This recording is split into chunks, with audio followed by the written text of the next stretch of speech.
All right. Good morning, everyone. Thank you. That was awfully warm of you. I know I have the dubious distinction right now of talking right before lunch. So I'll really try to pull out all the stops and keep us going for this hour. But in all seriousness, we have a topic to cover in this time that is really critically important, and that's the interplay between mental health and substance use disorders. And these concepts are very, very tightly linked, but I think oftentimes misunderstood.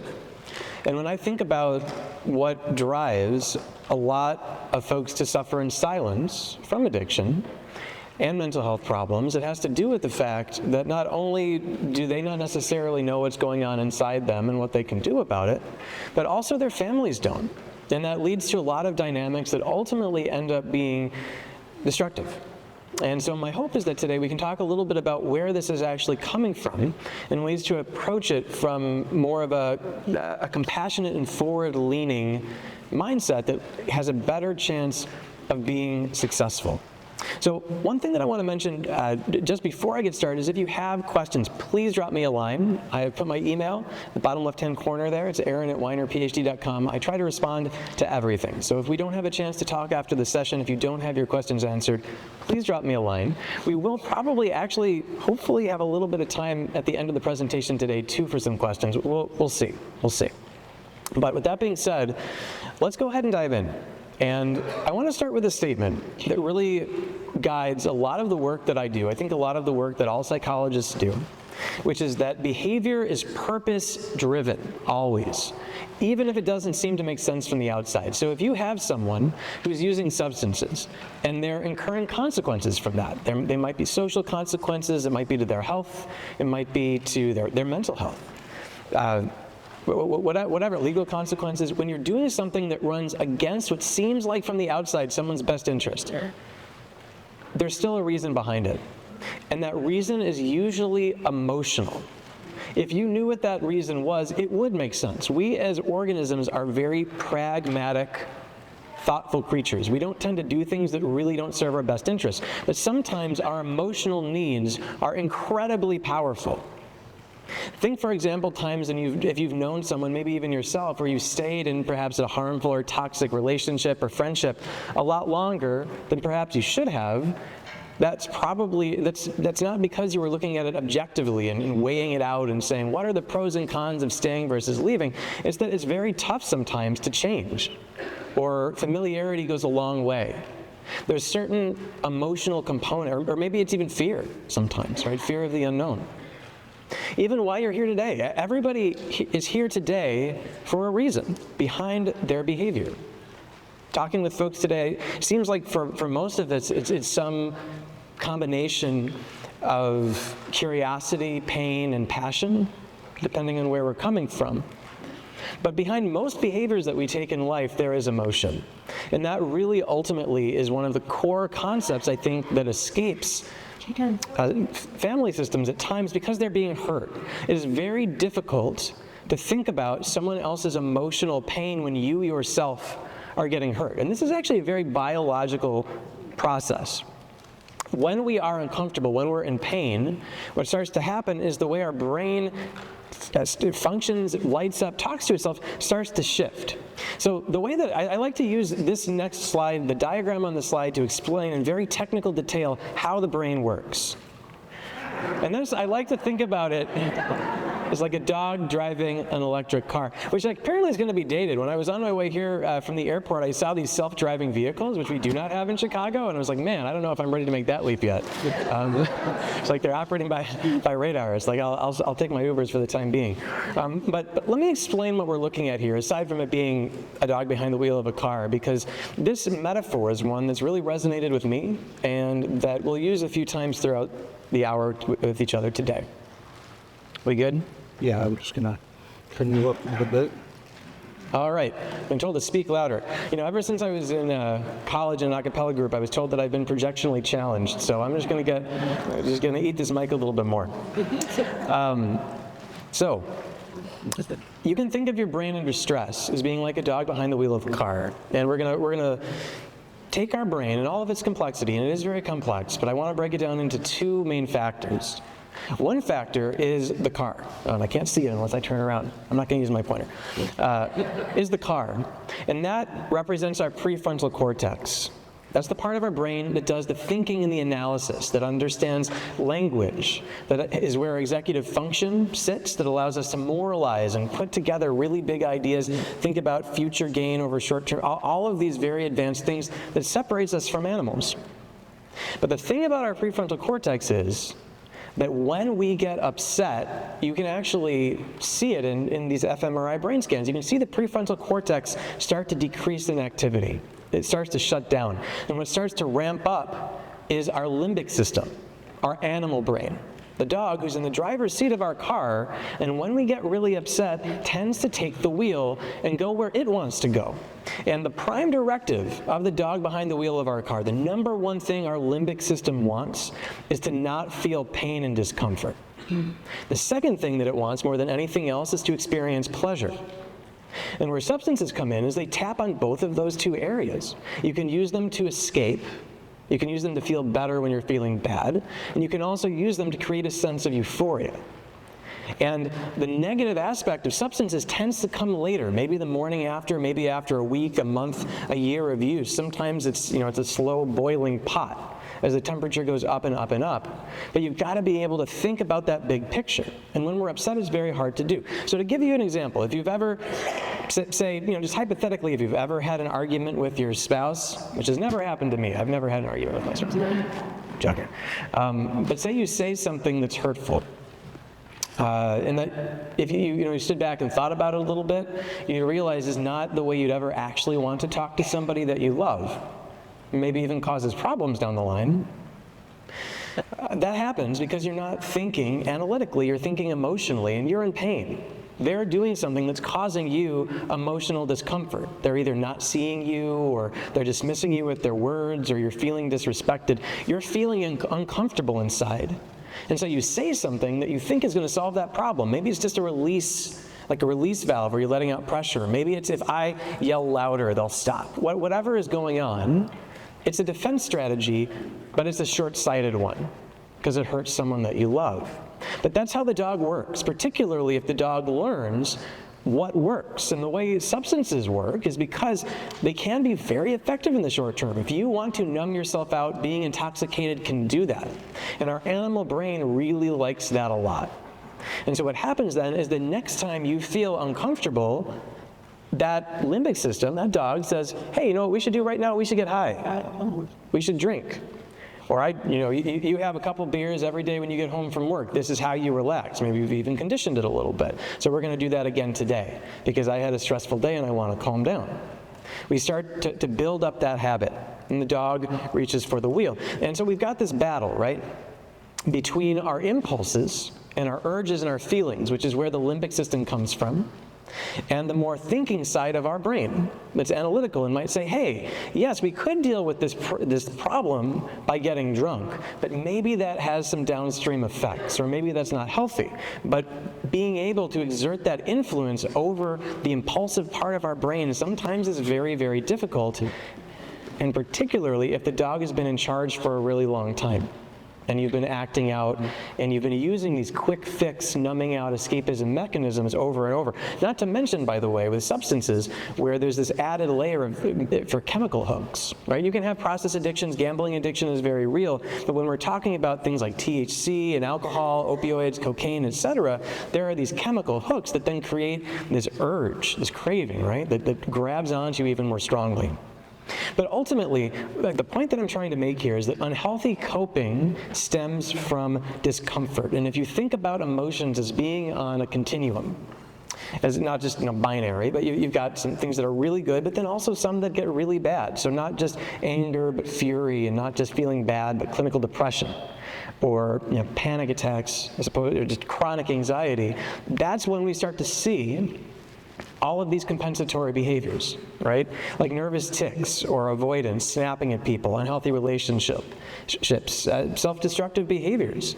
If there's anyone in your life who's engaged in cutting behavior, it is always as an attempt to cope, because someone does not know how to deal with the pain they have inside, and the only way they can either escape or let it out is through physical pain. It's preferable to them oftentimes, and that's why they choose to do it. But that's really how I conceptualize addiction. It is a metastasized coping strategy. It's a way of someone trying to find peace. They're trying to feel okay, ultimately. That's where addiction goes to. Someone is just trying to feel okay, which is something I think that we can all relate to, but along the way, they really grabbed onto, and it grabbed onto them, a method of trying to achieve that peace that ultimately is not a clean burning fuel. It is self-destructive and will get them eventually. But you can think also, one more metaphor about addiction, where substances, it's like, so if you have like a child and they touch a hot stove, right, and it burns them, ow, right? They're probably not going to do that again. They learn this stove is hot. If I touch it, I get burned. Addiction is like you touch the stove and it feels good, right? It feels good, and then it burns you later, or it burns you the next day, or it burns you after a while, and it's very hard, particularly for youth, but adults as well, but to connect those dots when the immediate experience isn't actually the full experience. We have to be able to flex in more of those analytical skills, which for kids as well, we heard Mark talk about keep them alive till 25. It's true. The prefrontal cortex is not even done fully developing until the age of 25. So for kids, like the dog in the car, right? They're not even playing with a full deck of cards until the age of 25. It's even harder. That's why when you look at the statistics about the rate of addiction for youth versus adults, if they're first getting into it, why it's so much higher for kids. They don't even have that same control mechanism over their limbic system. Now, what the issue is right now in particular is that you can no offense, by the way, to anyone under the age of 25 in the room. If it's helpful, all of our brains are decaying after the age of 28 or 30, so, you're probably still in the best time of your life cognitively, right? So we're all in this boat together. But the problem, yes, sorry, bad news before lunch. Do your crossword puzzles. But part of the issue right now in our country is that the mental health burden is tremendously high. Depression rates are at historic highs. Stress is at historic highs. One of the statistics that really stood out in my mind from the Stress in America survey that the American Psychological Association did a little while back was that a good solid 27% of all adults with younger adults, like up to the age of 44 years of age, say that they're so stressed most days that they can't function. That's where their mental state is at. So the intensity of the mental health burden we're experiencing is very high. And that's not even to mention what young people are dealing with, right? Where you're building these habits of how do I deal with distress, right? What tools do I have at my disposal? The most recent Youth Risk Behavior Survey came out with the 2023 data is the most recent we have, but we were actually waiting a couple years for this. And what we found was that unfortunately, actually most of the data shows that it hasn't gotten much better in the past 2 years. 40% of high school students endorsed clinical depression in 2023, 2 out of 5. 1 out of 5, if you look down 2 more lines, they're seriously considered attempting suicide. 1 in 10 high school students tried to kill themselves in 2023 per their own report, although only 1 in 5 of those made it to a doctor. So this is how much our society is struggling right now, where if you were looking at a room of high school students, 1 in 10 of them literally tried to kill themselves in 2023. And so that's a lot of pain. Right? There's a lot of pain that we're all experiencing right now, and what we need are solutions. And the question is then, what do people find? What do they go towards? What's available to them?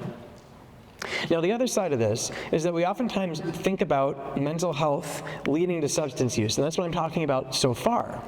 Right, is the idea that you've got depression, you've got anxiety, you've got stress, you have trauma. We're not going to go too deep into that particular diagnosis today, like how trauma intersects, but absolutely it's like this form of chronic stress that lives with you during waking hours and in your dreams at night. And that's part of why trauma is so strongly related to addiction. But it also goes in the other direction, because using substances on a chemical level can change how your brain works and increase your depression and anxiety, and then also socially. It can create more problems for you. It can create legal problems for you. It can create health problems for you that then you have to contend with. So ultimately what we're looking at is a bi-directional relationship. If you talk to anyone in the treatment world, and I would consider myself one of those animals, they will say that basically there's almost no such thing as just like a substance use disorder that's not co-occurring. That's the term we have for it, dual diagnosis or co-occurring disorder. Because by the time you have to go to treatment, it is your way of coping with something else.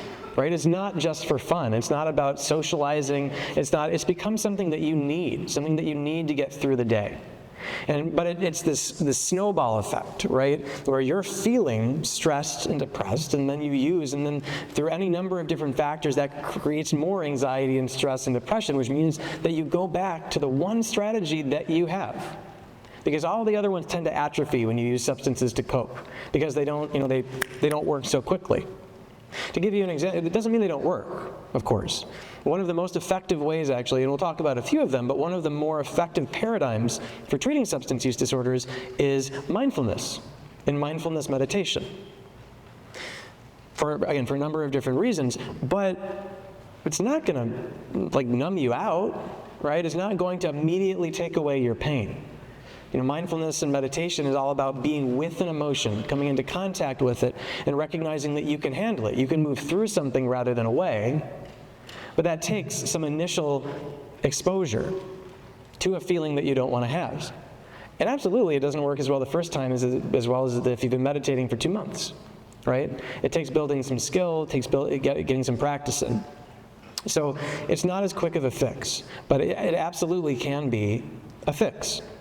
Because this relationship is bidirectional, addressing mental health is critical to recovery. For many people, it is the why behind what they're doing. And if you don't know the why, you're not going to get change. If someone is using substances because they have been dealing with generalized anxiety their entire life, and the only thing that they've found helps is using THC products morning, noon, and night, then if you say, hey, you need to stop vaping this, or you need to stop smoking this, or if someone tells them this, they're going to be like, yeah, and then what?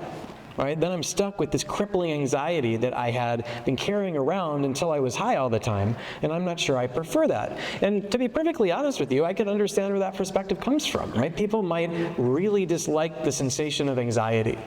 They might really not want to be depressed. And so when it comes to treatment, we have to give someone a better offer.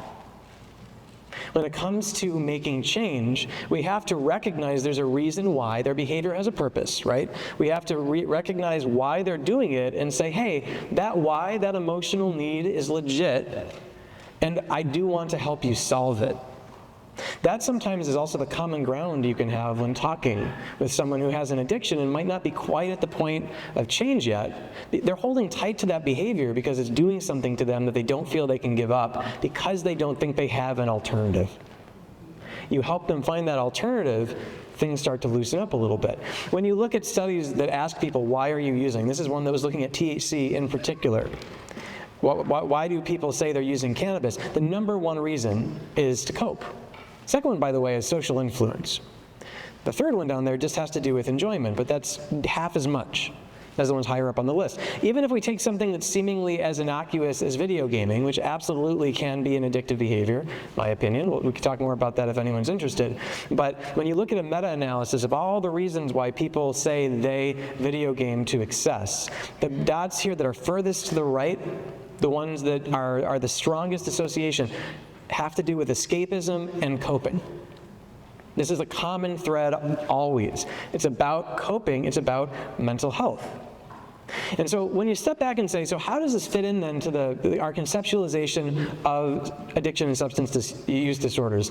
The current theory that we hear the most about is what's called the biopsychosocial model, where you have a biological component, a psychological component, and a social component to addiction. There's the chemical, again, just in brief, there's the chemical process that happens in the brain with, down-regulating some chemicals and, then your brain compensating. That's where tolerance and withdrawal comes from, cravings come from. You've got the social side where oftentimes people either are surrounded by people who reinforce and affirm, provide a permission structure for their behavior, and or they've burned bridges with healthy people in their life, and so their social circle starts to shift. But then you also have the psychological side too, where someone has started to develop habits. I've got another slide, actually the next slide getting into this, but where they've developed habits and associations that you have to break, because we are very much creatures of habit. So maladaptive coping, what this means is that when someone feels bad, and that leads them engaging in the addictive behavior, you do it enough times, over and over and over and over and over again, eventually it just starts to equivocate in your mind.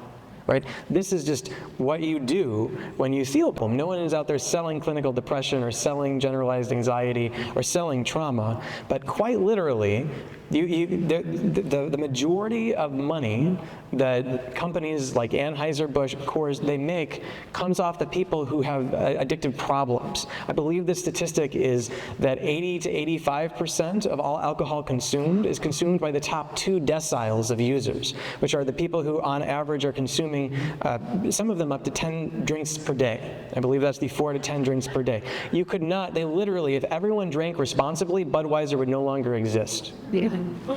For real. Yeah, well, and the same thing is true for casinos, actually, which in some ways, in my opinion, is even worse. I don't know here in Arizona if you have online betting, sports betting, those sorts of things. We do in Illinois.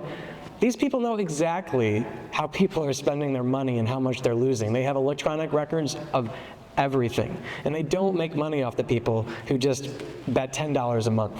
You know what I'm saying? It's just not how it works. And so in this world, right, businesses are created to solve a problem.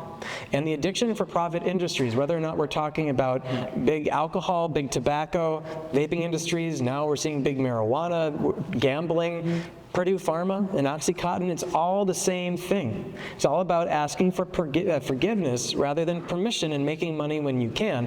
But it means that people like me, an addiction psychologist who does treatment, are left helping people pick up the pieces of their life when they're bulldozed by these corporate interests.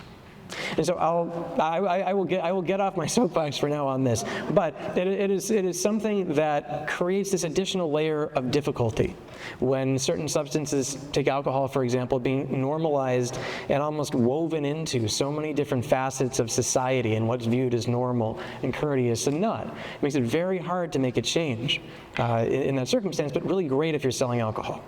So that being said, if this problem that you're solving emotionally is with your addictive behavior, you start coming back and back and back to that well. There's also the element of triggers and cravings, that when you, just like in this this cartoon, right? It's about you start to associate one thing with another. I remember when I was working in VA hospitals, there was one former Air Force pilot at that point, a commercial pilot who was there for treatment, who was saying that every night when she was drinking and she would go to the hotel, she would smell carpet cleaner, and that would be her cue to drink. She's like, I smell carpet cleaner. And when I smell carpet cleaner, that makes me want to drink. It's all about association. And so the phrase that we oftentimes use is people, places, and things, right, that remind you. It's very difficult sometimes to break those associations when you've done it over and over and over again. There's also this element of experiential avoidance that comes with mental health and substance use, where you don't want to feel what you're feeling, to the point where you feel like, I can't take it. I cannot expose myself to this. I can't feel the depression. I can't feel the anxiety. And the thought, or the withdrawal, by the way. I think I might have mentioned this somewhere in another slide as well, but the specter of withdrawal is huge for a lot of folks, where they think that will be so uncomfortable that they can't go through with it. So the idea that I can't tolerate what I need to tolerate casts a heavy shadow as well, casts a long shadow. And then there are these conditioned habits where you're, like if you think about if anyone is either a smoker or a former smoker, the idea of like, wake up, get a cigarette, get in your car, get a cigarette, after lunch, get a cigarette, like you've got these, you just do it. It's what you do at certain times. It's not even, some of the cues can be internal in your mind. Some of them can be the time of day. Some of it can be people you're around. It's everywhere. And that's why, if we go back again to the model, if any one of these three aren't being handled, you can backslide. If you don't address the biology, a craving can pull you back. If you don't address the social, your friends can pull you back, or your isolation can pull you back. And if you don't address the psychological, your depression, your anxiety, your just difficulty, sometimes even just handling your work, your marriage, whatever it is, can pull you back. You have to get at all of it at once. So I want to talk now about what we can do, both for the professionals in the room and then also if you're either working with parents or that you're coming at this from more of a parent perspective, what you can do. So on the professional front, the first thing that we can do is screen. And this means assessing at intake. Some of you might work in environments where this happens by default, where you do a screening, but I cannot tell you how many practitioners, just say working in private practice or in other environments, don't actually do a screening. Don't do a semi-structured clinical interview where you ask about all of the different relevant areas of mental and behavioral health that you actually really need to know about.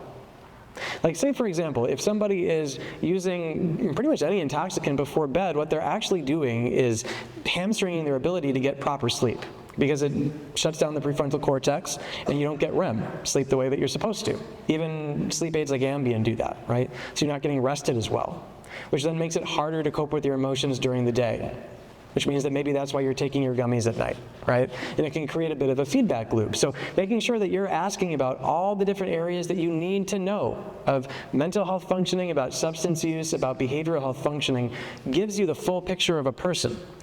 And this, again, I think for some people, I don't want to just beat down on this too much, but I know sometimes this can feel a little bit scripted, which is the opposite of what we try to do as practitioners. We want to be genuine, we want to connect with people, and at the same time, if all you're doing is asking what brings you in today, what do you want to work on, and then drilling in on that, you might miss really important information that will help you help that person. So finding a balance is really important. You can also use psychometrically valid screening measures. At this point, these are all free. You've probably heard of them, hopefully have heard of them. The PHQ-9 for depression, the G87 for anxiety, and the PCL5 for trauma.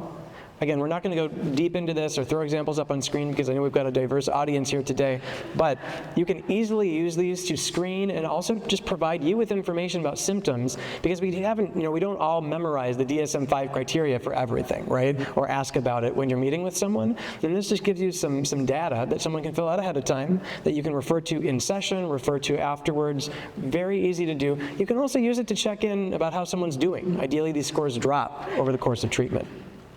Then, if someone does have a mental health condition, is it being properly managed?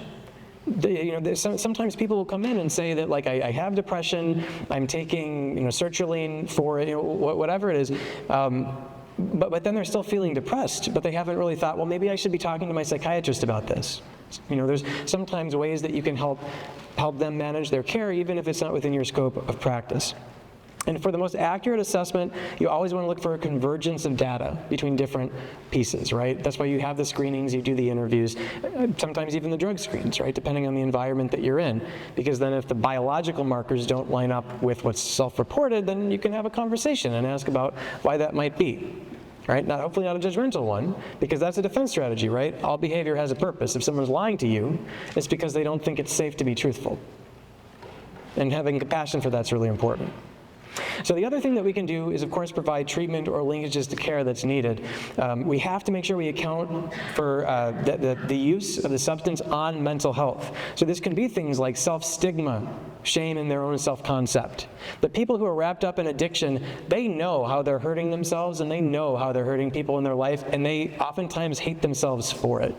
Yeah. And that's one of the elements where when we then add on additional stress and frustration, not to say that there doesn't need to be natural expression of emotion, more on that in a minute, but what we don't want to do is make a steep hill even steeper.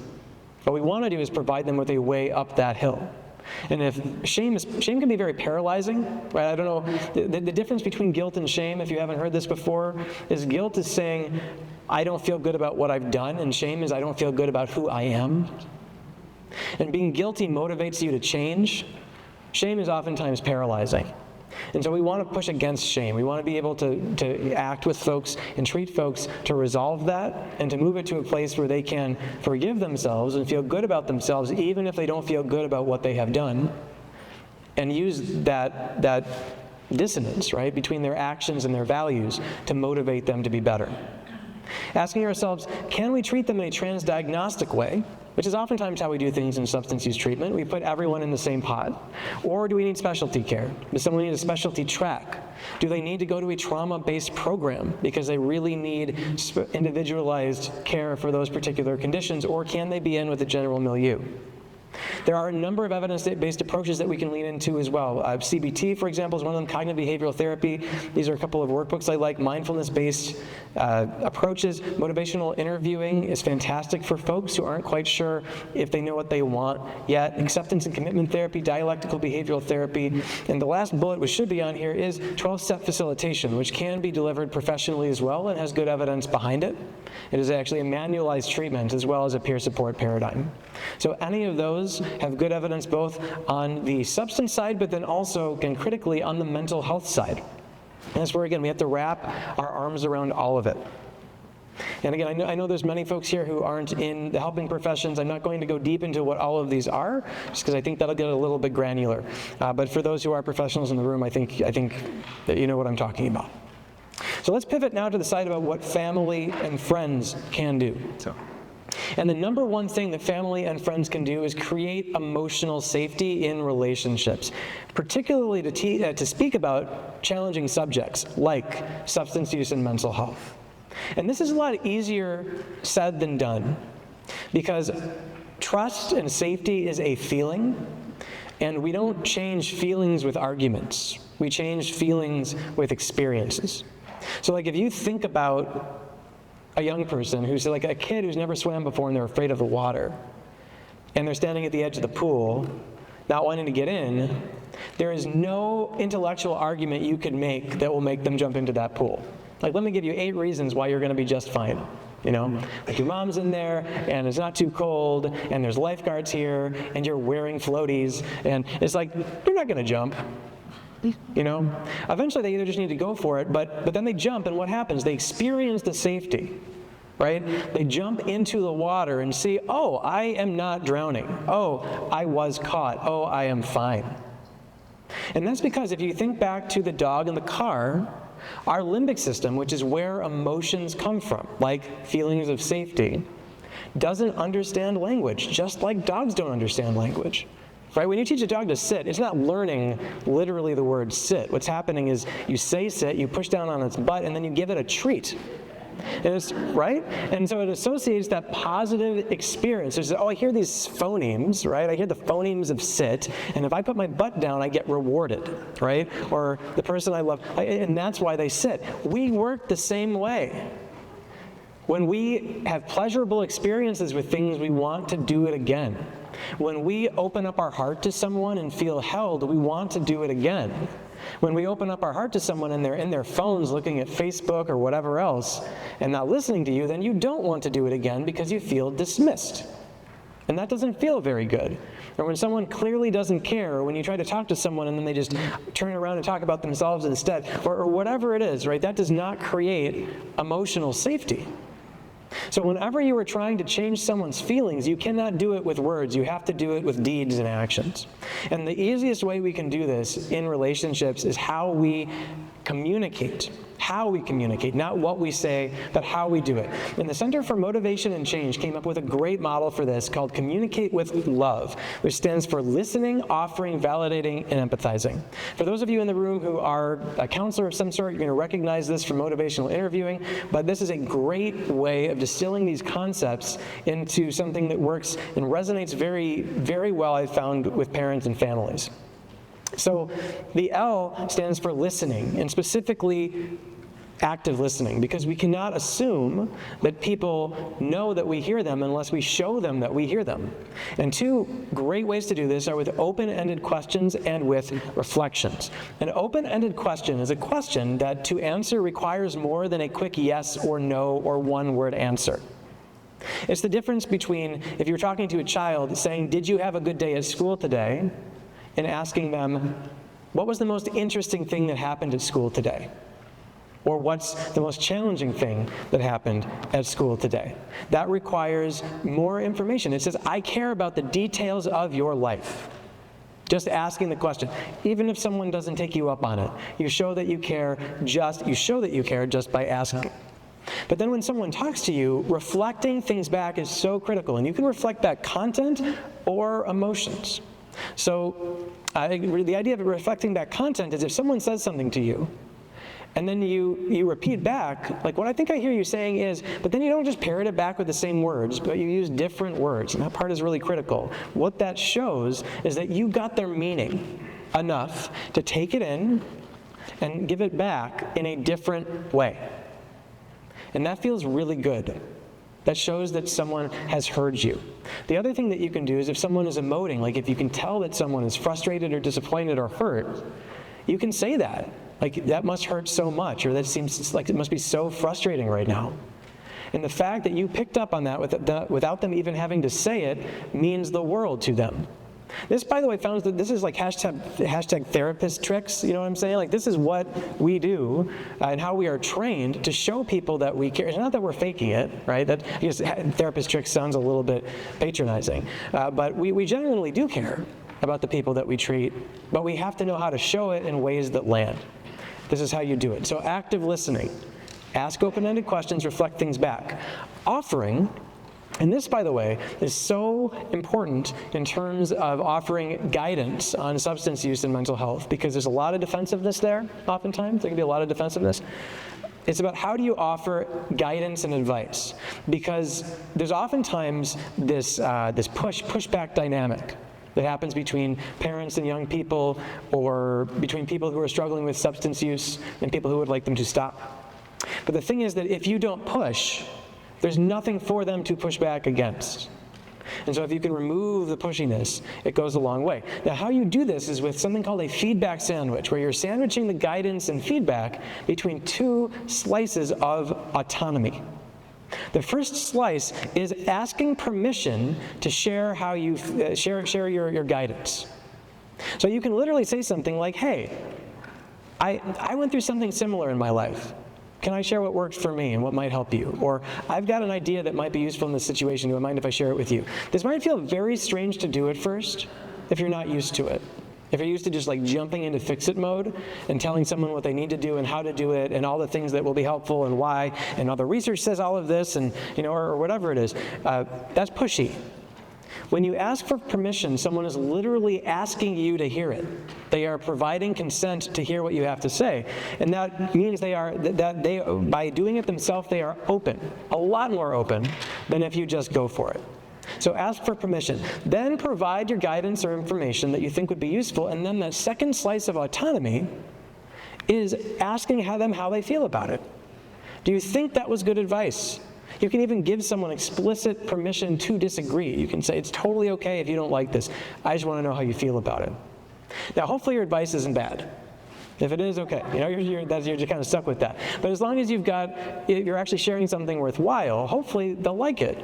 And then they will tell you so. And what we know from research is that if someone says, yeah, please tell me what you think, and then they listen, and then they say, yeah, I think that is a good idea, they are far more likely to follow through with that when they're not sitting in front of you and feel that demand characteristic just to say whatever they need to say to get out of there, right?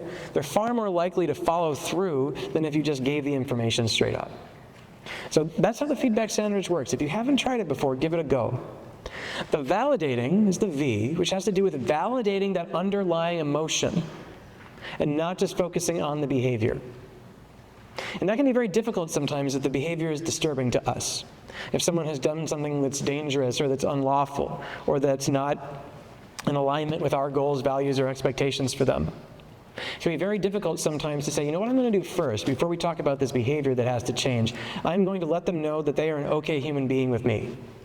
That I understand that they are just probably trying to be okay, that they feel like this was in their best interest, and that they're probably grappling with pain. And if we can do that first, again, that creates that safety. That shows someone that I am okay, even if my behaviors might not be. Behaviors are transient, right? Our personality, who we are, lasts a lot longer. And letting someone know that they are okay with us really, really matters. And the E is empathizing. To borrow a phrase from Brene Brown, you want to get down into a dark hole with somebody. If someone's in a hole, they actually don't want to just be pulled out, told how to get better, how to feel better, and that you're going to save them. People actually don't like to be saved nearly as much as they like to save themselves with help, generally speaking, right? One is actually disempowering, the latter is empowering.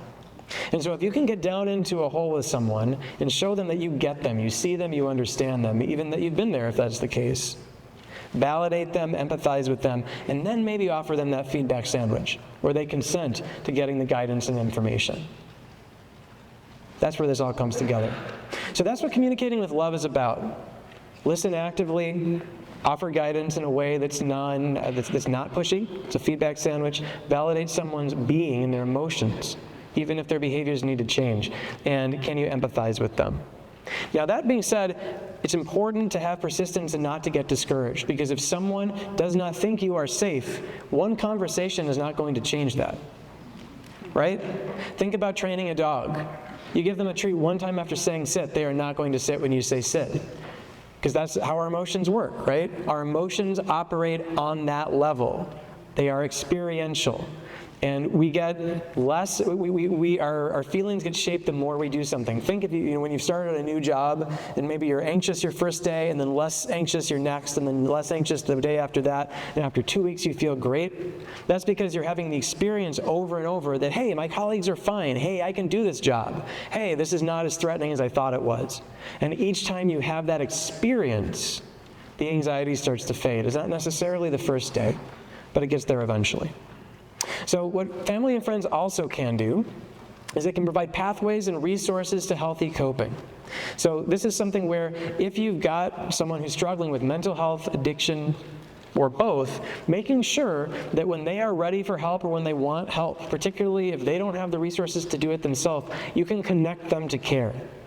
Because having access to care is a lot harder than unfortunately it should be. And if you can provide that link, it is tremendously helpful and important. Family and friends can understand and address their own feelings about addiction and mental health concerns. And this is really important because a lot of times when someone we love is hurting us, we take that personally. Like, how could you do this to me? This feels like a betrayal. How could you do this to yourself? I love you. Why are you hurting yourself? But that's not what it's about. They're carrying their own cross. They're dealing with their own struggles. And when we internalize that and we react out of say, like anger and hostility or resentment, that only makes their healing process harder. Which doesn't mean that we cannot have natural emotional consequences. More on that in just a second. But we really need to think critically about, am I letting my own biases get in the way of helping somebody that I love? We can provide positive reinforcement for positive behaviors. And partly because it's very easy to hard to come by in early recovery. What I mean by this is that a lot of times when folks have spent a long time acting in ways that are unhealthy and damaging, it's like they get two choices. Either they do the healthy thing and it's neutral, or they do the wrong thing and it hurts and they get punished for it. There's no reward. They were getting rewarded every time they used substances, or if, say, we're talking about mental health. Every time you're anxious and you avoid something that you're anxious about, you have that tremendous feeling of relief. Like if you didn't really want to get on that plane, or you really didn't want to go out with those friends, and then you find a way to back out and you get that feeling of relief, that's a reward. That's why avoidance is self-reinforcing. So if the paradigm of recovery is just neutral or bad, that's a tough sell. And so if we can find ways to provide positive reinforcement for folks going through the stages of early recovery, particularly also with mental health concerns on board, if we don't use positive feedback, if that's not a tool in our belt, we're giving up the strongest association for behavioral change that there is positive reinforcement. That's how gambling works. It's all about variable reinforcement ratios, right? But it's reinforcement. If we're not reinforcing positive, healthy behaviors, we are leaving one of our most powerful tools behind. Mm-hmm. Keep in mind, though, the process of change often does take a while. This is not a quick fix. So I've mentioned natural consequences. This is really important because a lot of times there's a word that I think has some utility, but sometimes is a little bit overly reductive, called enabling. And the idea behind enabling, what this is really about, and the part that matters most with it, is that people tend to change only when they are uncomfortable enough to change the status quo. Because if your status quo is, even if there's downsides to it, if you feel like it's manageable, and the idea of change is very scary. then there's a solid chance you're not going to change until the idea of staying the same is scarier than the idea of change. And so our goal then is to think about how can I make change less scary, but then also not artificially shield someone from the natural consequences of their actions. If someone steals from you, or if someone speaks disrespectfully to you, and there's no consequences to that, then why wouldn't they do that again? They probably would, right? They got money, they blew off steam, they were able to get their way through force. There's a phrase also that comes to mind, what you permit, you promote, oftentimes, right? Because it works for them, so they're more likely to do it again. So if you think to yourself, would I allow anybody in my life to treat me this way? Anybody else? And the answer is no, then you have to ask yourself, am I doing my loved one any favors that I'm allowing them to do this to me? Are they going to repeat this with, say, their family, or their significant other, or their boss, or whoever it is? Is this behavior that I want to reinforce or make it seem like it is working? Now, the flip side to this is that tough love actually is not productive. There's a difference between being real with someone and giving them a hard time because you think they need like a kick in the butt or something, right? You can be genuine and honest and compassionate and truthful. You can say, you have chosen with your behaviors that you can no longer live in this house, or I cannot be on this roller coaster with you anymore. If you are going to hurt yourself this way, when you are ready for healing, I am here. But until that point, for my own health, I need to take a step back. And that is a consequence, and that is reality, right? This is someone can start to clarify their values around what matters most to them in their life. And a more distant relationship with their family or not having a place to live can be part of that change equation where the status quo might feel untenable. But just being harsh for the sake of being harsh or not giving someone a clear ramp to health and change is not helpful. So the frame to use, and I'm going to go a little bit out of order with my bullets here, is you need to ask yourself, if you are a family member, is this pattern of behavior maintaining the status quo, actively hurting somebody because it's locking their behavior in place or perpetuating a hurtful behavior, again, either with substances or with mental health, or is it, do I see a trajectory to change through this? Is this getting better? If we were doing this for another year, 3 years, 5 years, does this look like it might end up with this person in a better place? Or at best, are they just going to stay where they are right now? Or is it actually going to just get worse and become more entrenched?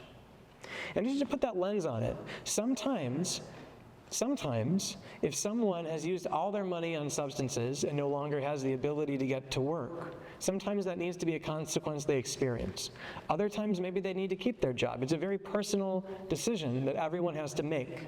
There's no one right answer. But the lens to put on it isn't, how do I protect my loved one from transient pain or from discomfort? Because remember, protecting yourself from discomfort with quick fixes is actually what got them into this mess in the first place. And it's actually, when we think about when families perpetuate dynamics that help keep someone locked into place, it's usually because you don't want that discomfort either. It's hard to watch someone you love suffer. It's really hard to do. And if you take a step back and think, you know what, this discomfort might actually be progressive. This discomfort might be motivating and important, then maybe it's discomfort worth feeling, because it motivates change. So that's the lens. There's no one formula for this. There's no one, like, here's what everyone should do. It's a very personal family decision. But that mindset of what will help someone get better from their mental health struggles, like say if you want to use that idea of avoidance, right? If someone's anxious about something that they need to do, go to work, drive a car, whatever it is, and they're avoiding it, that will not get them where they need to go. Which doesn't mean that you're going to push them to do something, or you can necessarily do something without their consent, but giving them every opportunity to face their fear, to expose themselves to that, to get back behind the wheel of the car, or to get them to therapy where they can engage with a therapist who will help them with that work. That is helpful. Helping give them a backdoor way to keep their job while not facing down their fear might not be. So it's really thinking about that. So accountability can also be very helpful when asked for. I oftentimes I'm not a fan of like people coming out of recovery or out of recovery centers, say for alcohol, and just breathalyzing all the time, unless they want to. If they want to, That's great. I've had some folks feel like, you know what I want to do for the peace of mind of my family? I am going to get, I think SoberLink was one of the sponsors here. I'm going to do this 3 times a day because that will help me, one, and it will help them with their peace of mind. But forcing someone to do it, not the best idea. But if someone wants accountability, very helpful, right? We don't want families to be jailers, right? Your job is not to monitor your loved one, right? That generally does not lead where you want it to go. But if someone wants that accountability, it can be very helpful. So consider again, what is the impact of the social and family ecosystem on that individual? And then also, what do you want it to be if it is not what it currently is? Also worth mentioning, impact is not always the same as intent. So you can ask your loved one who's struggling how it feels. Is this welcome? Am I being overbearing? Am I being judgmental? If you ask them their experience of you as a support of recovery or not, or as part of a system that can also be very helpful. So ultimately, what we want to do is lean into compassion, curiosity for someone else's experience, the why, and setting adaptive boundaries rather than frustration, judgment, or disempowerment. And I put these things up here because I've seen it go both ways with families. And when you layer mental health on top of it, it can be even more frustrating because they have their own sets of maladaptive coping behaviors and rituals and habits. We've got to hold all of it. We have to have compassion for all of it and recognize that the mental health and the substance use go hand in hand because that is their way of trying to just feel okay. So take homes from today. All behavior has a purpose. It's oftentimes actually emotional. There is something very vulnerable beneath the surface of just about everything we do. Why I'm here today, why you are here today. There's vulnerability there. And if you can tap into that vulnerability and that why, that lets you get close enough to somebody to help them. Addiction is a self-reinforcing and maladaptive coping behavior. That's what it is at its core. And if we're seeing it as anything else other than something orbiting around that nexus, like just a choice or not caring or selfishness, not to say that there aren't sometimes usefulness in certain constructs, but if that's how we're looking at it as family members instead of someone who's trying to feel okay and they're in pain, and they're doing this with a strategy that is ultimately self-defeating, then we are selling short our ability to help them. Sustainable recovery requires addressing underlying areas of mental health needs. Straight up. Professionals we can screen and assess at intake, we can design treatment plans that account for mental health concerns, we can practice using evidence-based methods, and families can cultivate emotional safety. They can provide pathways and resources to healing, and they can leverage the family system to actively reinforce healthy behaviors and to discourage unhealthy ones. It is a tool. Like Mark was saying, right? He was quoting his consultant. It can either be the greatest help in recovery or the greatest factor locking you down. And if you are in a situation where you're working with a family or this is happening in your family and you haven't really took a step back and asked yourself, what are these dynamics? And are they helping, are they hurting, and am I leveraging them to be the most helpful they can be? It's worth stepping back and thinking about it. So thank you so much for your time and attention. Yes, ma'am.